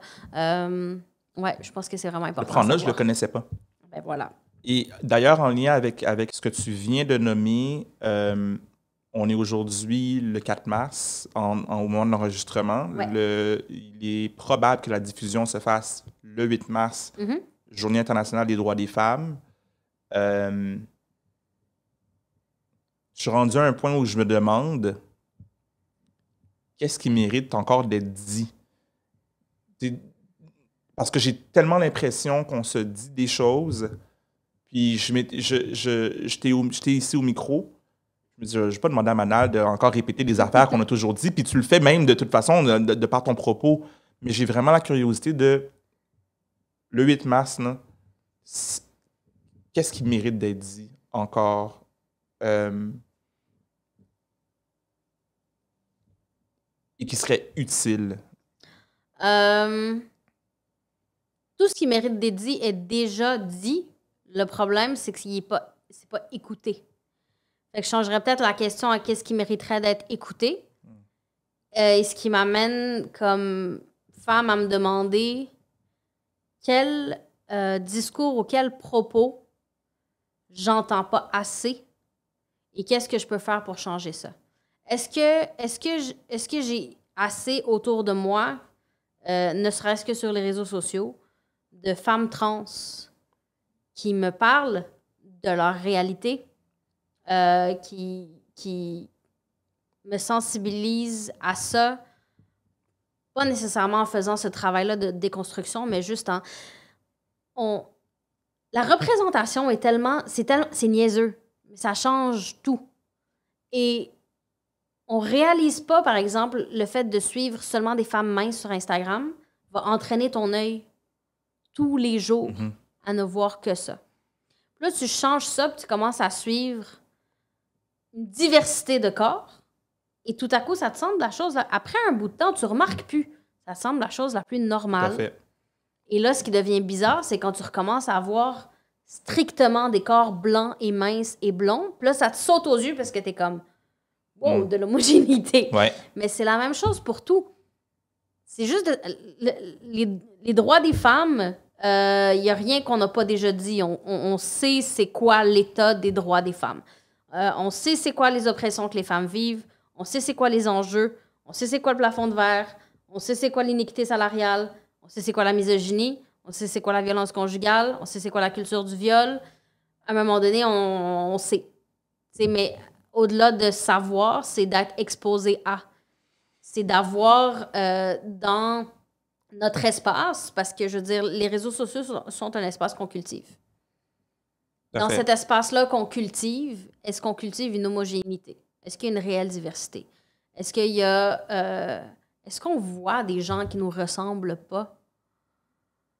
Je veux dire, on reste humain et la meilleure façon de connecter reste dans le one-on-one. Si je te dis 70% des femmes vivent ça, ça te fait rien. Pas une seule émotion, t'es comme « Ah oui ». C'est abstrait, ça veut rien dire. Mais de voir cet effet-là concrètement sur la vie des gens, de pouvoir mettre des visages, je veux dire, ça revient à toute la discussion sur la guerre aussi. Ouais. Quel visage on voit, auquel on accorde de l'empathie. Ouais, tout à fait.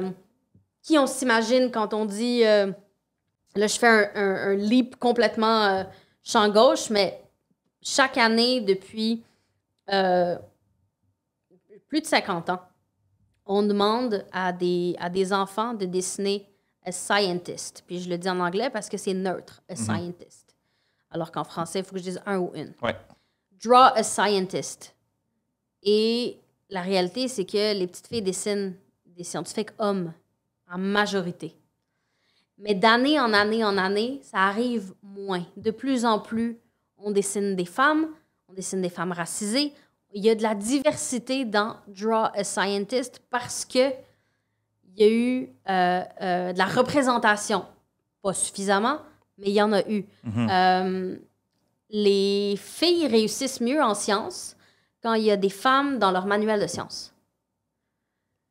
Aussi bête que ça. Tu mets des femmes dans les manuels de sciences, les filles réussissent mieux en sciences. La représentation a cet effet-là incroyable, puis ça prend 0 effort ou presque Tout à fait. de faire ça. Mais tu appliques ça à l'ensemble de l'espace que tu cultives, puis ça fait une différence sur tous les aspects. Si tu vois plus de diversité corporelle, ton œil va s'entraîner à ça, puis ça va plus devenir quelque chose auquel tu as une réaction épidermique. Si tu as de la diversité culturelle, tu es exposé à ces différences-là qui font que quand il arrive quelque chose, tu n'as pas un unique point de vue, toujours sur le même angle. Tu sais, je disais justement dans une story, à force de te voir toi-même, 50 Shades of Yourself. C'est ça que les gens voient. Ils voient 50 Shades de leur représentation de eux-mêmes. Donc, ils se disent, ben, j'ai de l'empathie pour tout le monde. Mais tu vois les mêmes personnes, elles se ressemblent pareil. Tu n'as même pas le point de vue extérieur qui te permet de réaliser qu'il existe un point de vue extérieur. Tu n'as même pas connaissance que ça existe. Donc, c'est juste, pour moi, c'est ça. Ce qui manque, c'est la seule chose qu'on peut dire de plus pendant les journées internationales des droits des femmes, c'est que on a un pouvoir sur la représentation, puis il faut prendre ce pouvoir-là. Il faut la mettre, la représentation, partout, sur les réseaux sociaux, dans les médias, dans les films, tout. Il faut qu'elle soit partout, puis il faut qu'on comprenne c'est quoi la valeur de cette représentation-là. C'est pas pour remplir des quotas, c'est pas pour ne pas se faire envoyer chier sur les réseaux sociaux parce que Oscar's so white, c'est parce que ça a un réel effet sur la vie des gens et sur la façon dont on conçoit le monde, puis sur la façon dont on comprend l'environnement autour de nous. C'est... ce que tu nommes là, pour moi, évoque la question de responsabilité qu'on a par rapport à cet enjeu-là de représentation. On l'a ouvert le sujet en lien avec la Journée internationale des droits des femmes. Tu es allé vers l'enjeu entre autres, de la guerre en Ukraine. On a parlé de la représentation de manière différents enjeux, mais je pense que sans parler en détail de ce sujet-là, du traitement médiatique de la guerre en Ukraine, parce que tu en as parlé sur tes plateformes, j'ai écrit sur le sujet, mais c'est ce qui me frappe, c'est la nécessité d'une responsabilité de toutes les institutions qui ont un pouvoir prépondérant dans les messages qui sont véhiculés. C'est-à-dire, il n'y a plus de patience. Je réalise pourquoi ça me met en crise, en fait, qu'on continue à être laxiste sur ces questions-là, parce que ça a un impact immédiat, puis ça ne prend pas beaucoup d'efforts pour améliorer ces situations-là. Et on a beau parler des billets que les gens ont, c'est une chose, parce qu'on ne peut pas s'écarter des billets, mais par contre, ce qu'on est capable de faire, c'est quand on est dirigeant d'une entreprise, de dire non, on ne va pas permettre tel texte sur tel sujet, parce que ce texte-là, il va portrait les individus d'une manière, des fois, qui stigmatise certains groupes ou des fois qui accorde la valeur à des atrocités, en fait. Puis là, je suis à l'aise de le nommer, l'histoire de Wally, qui est le fameux mercenaire qui part en Ukraine pour aider tuer des personnes. C'est ça qu'il fait. La manière dont on a traité ce dossier-là est absolument atroce. Hein. Parce que pour moi, quand un texte qui stigmatise ou qui dresse un portrait caricatural de certaines personnes dans les médias, pour moi, le fait que ça se rende au point d'être publié, c'est une conversation qui aurait dû avoir lieu autour d'une table qui n'a pas eu lieu. Exact. Pourquoi? Comment ça se fait que ça a traversé autant d'étapes Je veux dire, les médias sont entourés d'avocats parce qu'ils ont tellement peur de dire quelque chose qui serait diffamatoire. C'est plus difficile de parler des compagnies que ce l'est de caricaturer des groupes entiers Tout à fait. de personnes. Et tout ça revient à quelque chose d'aussi stupide que tu aurais dû avoir une conversation que tu n'as pas eue. Pourquoi? Parce qu'il n'y avait personne autour de la table qui pouvait t'offrir ce point de vue-là. Exact. Il n'y avait personne autour de la table qui était capable de dire, là, tu vois les choses sous cet angle-là, j'amène cet angle-là, parlons-en. Exact. Il y a un angle mort, Ouais. là. C'est simple comme ça. C'est juste des angles morts. Ouais. C'est simple comme ça. Quand tu conduis en auto, tu as un angle mort, tu le sais qui est là. Tu crashes dans la personne en changeant de voie. Tu n'es pas comme, oui, mais je le savais pas. Tu as un angle mort, tu es supposé le regarder. Ouais. La première étape, c'est de savoir qu'il est là, l'angle mort, puis que tu Exact. vas le regarder. Quand tu apprends à conduire, c'est ça qu'on te dit. Si tu regardes dans le rétroviseur, il y a cet angle-là que tu vois pas. Il faut que tu tournes ta tête puis que tu regardes. Oui, mais c'est ça, c'est forçant. Il faut que tu tournes ta tête puis que tu regardes. Exact. Puis là, c'est vu comme de l'oppression. T'imagines, t'es en auto, t'es comme, non, je me sens opprimée parce qu'il faut que je tourne ma tête pour regarder dans mon angle mort. Ouais, c'est absurde dit de même et c'est frappant l'analogie que tu utilises. Mais oui. Mais c'est juste ça, c'est le privilège de pouvoir changer de voie sans regarder ton angle Tout à mort. fait. Là, tu rentres dans la voie de quelqu'un d'autre qui était déjà là, qui savait où est-ce qu'il s'en allait. Tout à fait. Mais que toi, t'arrives puis que t'es comme, non, parce que toute ta vie, on t'a pas dit, en fait. Toute ta vie, on t'a rien dit. Exact. Exact. Toute ta vie, on Exact. t'a rien dit. On t'a Exact. jamais dit que le fait de ne pas regarder dans ton angle mort, ça avait un effet réel sur la vie des gens. Ah, c'est ça.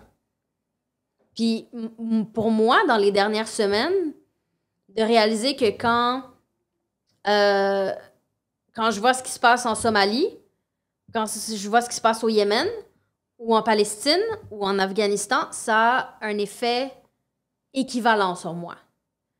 J'ai le même sentiment d'impuissance, j'ai la même colère, j'ai tout ça. Ça arrive en Ukraine, j'ai exactement la même réaction. Mm-hmm.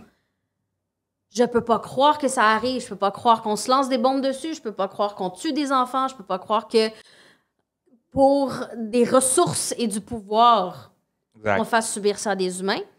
Puis là, après ça, tu regardes dans les médias, tu es comme, OK, non, on n'a pas tous cette réaction-là équivalente à chaque fois qu'il se passe ça. Il y a une réaction vraiment, vraiment, vraiment plus intense quand ça arrive à des personnes blanches. Exact. Et cette réalisation-là, que tu as de l'empathie pour des gens qui n'en ont pas systématiquement pour toi, c'est quelque chose... moi, ça m'a aliénée. Je me sens aliénée de ma société. J'ai l'impression que j'en donne plus que j'en reçois. J'ai l'impression que j'ai été formatée, que j'ai été socialisée d'une façon qui bénéficie à la majorité à mon propre détriment. Puis la colère qui est liée à ça, je sais même pas par où la prendre. Il va falloir que je me loue un entrepôt pour en rajouter parce que c'est incroyable de réaliser que tu te pitcherais pour aider une personne qui te donnerait pas nécessairement le bénéfice du doute ou qui déjà aurait un doute. Mm-hmm. Qu'on fasse le portrait dans la presse d'un gars qui s'en va comme un mercenaire sauveur en Ukraine, je m'en vais me battre, j'ai de l'expérience comme ancien soldat des Forces armées canadiennes, puis je vais aller me battre. Imagine mon père fait ça.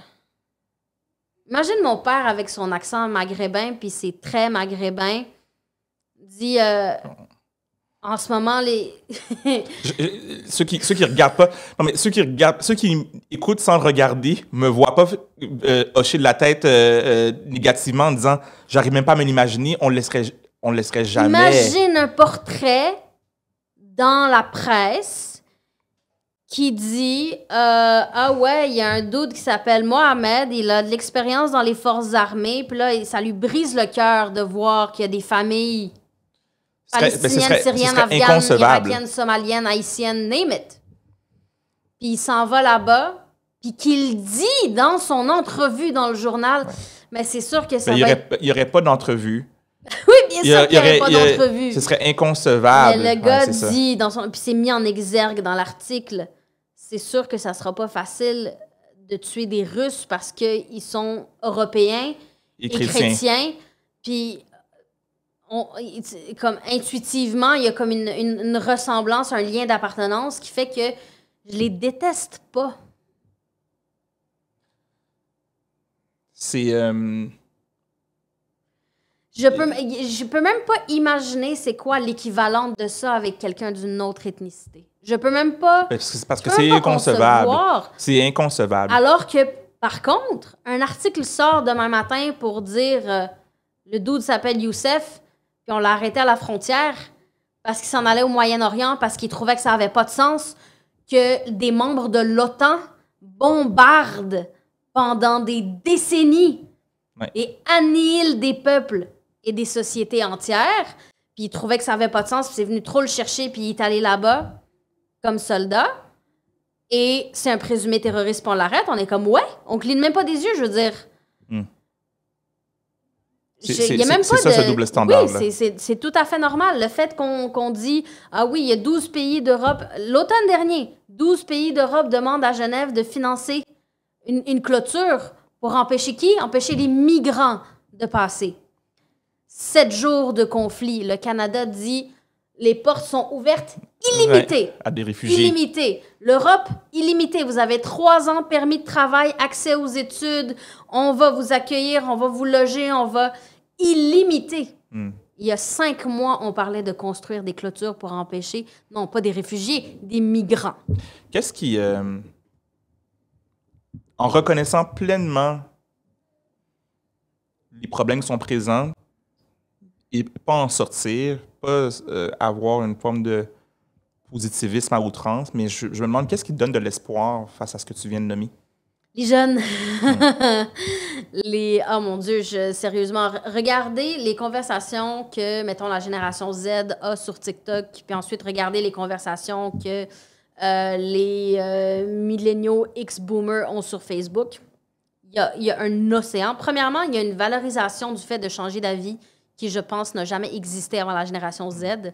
Il y a même le TIL, Today I Learned. Comme, si tu as appris quelque chose aujourd'hui ou tu as changé d'opinion sur quelque chose, tu as quelque chose à broadcaster pour des likes. Oh wow. On a beau dire, oui, la culture de la validation, blablabla. Si ce qui t'obtient des likes, c'est le fait de t'être informé sur un sujet et d'avoir changé d'idée, you know what? Je vais vivre avec la culture de la validation. Tant mieux, mais c'est comme... C'est ça. C'est pareil que l'étoile que tu reçois pour avoir fait ton devoir correctement. C'est une validation dans ton cahier, mais là, tu l'as en ligne, puis il y a des jeunes, des aides qui y adhèrent. Fait que tant mieux. C'est ça. Ils sont exposés à des points de vue différents. Et puis, je pense que ce que TikTok a changé, c'est que oui, par exemple, sur Facebook, on va partager des textes, etc. Là, ils ont dans leur écran quelqu'un de leur génération, à l'autre bout du monde, qui vit dans une culture différente, qui vit une réalité différente et qui leur partage du contenu humoristique ou du contenu, peu importe, qui les informe sur un sujet. Et là, tu as une connexion réelle entre des humains qui font qu'après ça, un média a beau te dire les femmes à l'autre bout du monde sont traitées de telle façon, peu importe, tu peux pas juste prendre ça pour du cash et faire c'est comme ça que c'est parce que tu as des visages dans ta tête. Oui, exact. À quoi ça peut ressembler, cette diversité de personnes-là qui vivent les choses de façon différente? Ah, c'est super intéressant de t'entendre. J'entends vraiment, en fait, clairement une lueur d'espoir et de deux, une forme d'équilibre entre la décentralisation des médias qui peut générer un ensemble de problèmes et la centralisation des médias qui génère aussi des problèmes. Puis ce que j'entends, c'est qu'il y a une génération qui navigue à travers tout ça de manière peut-être plus habile que nous, là. Oui, ils sont nés avec un iPad entre les mains, puis ils n'ont pas eu le choix de naviguer ça. Fait que forcément, ils l'apprennent plus vite, c'est plus naturel, ça fait partie de leur quotidien. Puis je pense aussi, il n'y a aucune génération dans l'histoire de l'humanité qui, aussi jeune, s'est sentie aussi puissante. Ils comprennent qu'ils peuvent avoir une grosse tribune en étant des enfants. Ouais. qu'ils ont le pouvoir de n'avoir aucune tribune, mais de dénoncer quelque chose et que ça ait une portée. Tout à fait. TikTok est beaucoup, c'est centré autour de l'utilisateur, dans le sens que sur Facebook ou Instagram ou Twitter, c'est surtout les gens que tu suis. Là, ça te propose du contenu qui est curated pour toi, Ouais. qui est filtré pour toi, mais qui te présente plein de comptes différents que tu connais pas. Donc, forcément, ça t'expose à plus de choses. Exact. Donc, ça permet de... même si je comprends, là, c'est les algorithmes, etc., Ouais. mais n'empêche que tu es exposé à plus de choses que sur les réseaux sociaux qui dépendent de qui tu choisis de suivre. En espérant que cette puissance-là soit pas, disons, travestie, mais oui, je vois bien quand même Ben, la c'est lueur sûr, ça d'espoir. fait des mobs, ça fait que l'intimidation est plus facile, ça fait que les fake news voyagent plus rapidement, qui peuvent faire plus de dommages plus rapidement. Mais c'est ça, c'est que chaque chose positive a son Exact, tout à fait. son équivalent négatif. Tout à fait. Après ça, c'est d'apprendre à utiliser ça. Je veux dire, on a été sensibilisé à l'intimidation, on est capable d'être sensibilisé aux réseaux sociaux, aux fake news, aux mobs, tout C'est ça. clair. Manal, c'est vraiment un plaisir de t'avoir eu avec nous au podcast. Avec Partagé. nous. Je sais pas. Ben, en fait, nous. C'est comme toi, Iki. Exact. Moi-même, mais j'ai nous, c'est qui? Et moi, je me suis posé la question, moi Ben et qui? écoute, si c'est ça ton pronom, je respecte. Ouais, avec nous-mêmes, Fabrice et compagnie. Mais peut-être que je référais aux gens qui nous écoutent, qui nous regardent. Puis mes amis Sean et faut pas les Nzenga oublier. qui sont là. Parce que sans eux, on est juste deux personnes qui parlent autour d'une table. Voilà. Oui, exact. Tout à Il y a fait. personne qui nous entend, il n'y a rien qui... Et ça aurait été vraiment agréable. Fait que là, tant mieux, parce qu'il y a plein de monde qui ont eu accès à ce moment-là de plaisir pour moi. Si les gens qui nous écoutent ont eu autant de plaisir, ben, tant mieux. Et je vais quitter un instant parce que là, j'avais un livre à te offrir en cadeau. Oh! Mais en t'entendant tantôt, je me suis dit non, je vais t'en offrir un deuxième. Fait que ça va me prendre 30 secondes, je vais aller chercher. OK, Puis j'ai hâte de t'offre voir. Ça va être quoi? Donc, alors, je suis de retour avec les deux livres En fait, le premier livre que je comptais t'offrir, c'est Empreinte de résistance, qui est un livre, un recueil d'Alexandre Pierre, qui est la présidente du conseil d'administration de la Ligue des droits et libertés. En fait, plusieurs femmes ont écrit sur différents enjeux liés au féminisme, là. On a entre autres des personnes comme Marianne Lopez qui a écrit, Dalila Wada, Oudia Larivière. La préface a été écrite par Émilie Monet et Marie-Lou Craft. Donc, Empreinte de résistance, qui est le premier livre que je t'offre. Merci. Et le second livre que je t'offre, c'est un livre qui est écrit par la philosophe Hannah Arendt. Que j'aime beaucoup. Et je ne sais pas si tu l'as lu ou non, La condition humaine. Alors, j'ai juste enlevé... peu importe. Alors, La condition humaine, c'est le deuxième livre que je t'offre. Et puis la raison pour laquelle j'ai pensé à ce livre-là, c'est que Hannah Arendt a beaucoup parlé du travail et les différents types de travail. Puis je me suis donc dit que ça pourrait être une lecture qui pourrait t'intéresser. Donc, le second livre. Oui, il y a une phrase d'Hannah Arendt qui m'habite, et là, évidemment, je ne vais pas m'en souvenir mot pour mot, mais qui disait le malheur avec les gens qui choisissent le moindre mal, c'est qu'ils oublient qu'ils ont quand même choisi le mal. Oh. Et ça m'accompagne beaucoup parce qu'on est souvent là-dedans. En faisant des compromis, on essaie de choisir le moindre mal, mais est-ce que ça fait vraiment avancer quoi que ce soit? Fait que je vous laisse là-dessus, philosopher là-dessus. Cool. Encore, merci beaucoup, Manal. Merci à toi. It's a wrap. Alors, Sean, Zenga, thank you. On remercie également Chris qui fait le Lookmoji, qui va être le design qui va nous montrer, toi et moi, ensemble, en visuel, pour promouvoir cet épisode-là. Oui, j'ai hâte de voir. Fait que ça s'en vient. Là, je l'ai pas encore vu moi-même, donc on va voir ça prochainement. Super. Cool. It's a wrap. Yes!